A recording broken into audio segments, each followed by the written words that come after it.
Naenza ngombe maneno kalamda niruhusu ngaseme.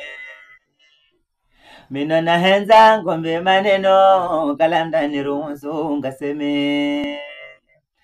Namwalika harusini yapato mataza mweneo. Yuya jamaa vikato ni pato na mwavivi na wala. Nafoyo kale salama tabana wana uwezo siku hiyo. Mwendeni kiba mwenga kibao ni samburu. Hosini ukalole vituko. Virafikato ni vyo sina posti vyo TikTok. Vyo sini vinda kuza wabo. Tarehe 30 mwezi wa 8 harusi yatangaza mwaka huu. You know baby harusi yunala malende Josephine yunaza kibaoni vanopato mataza.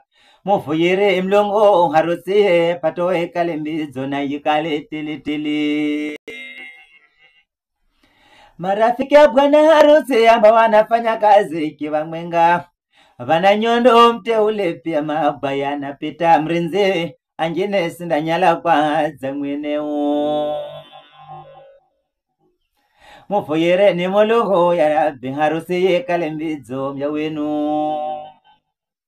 Naenza ngombe maneno kalamda niruhusu ngaseme. Mino naenza ngombe na mwemwe kalamda niruhusu ngaseme. Namwalika harusi yapato mataza mweneo. Uya jamaa vikato ni pato na mwavivi na wala. Nafoyo kale salama tabana bona uwezo siku hiyo. Mwendeni kiba mwenga kibao ni samburu. Mwendeni ukalole vituko. Virafikato ni vyo sina posti vyo TikTok. Vyo sini vinda kuza wabo. Tarehe 30 mwezi wa 8 harusi yatangaza mwaka huu. You know bibi harusi yunala malende unaza kibaoni vanopato mataza. Mulongo amurinde ya sidiku mubangu ufuwe pato. Harusi ekale tili. Marafika bwana harusi amba wanafanya kazi kiwa mwenga. Vananyondo mteule pia mabaya pita mrinzi. Anjine sinaza sayi. Mufuyire ni mulongo ye pato harusi yekale mizo mya wenu.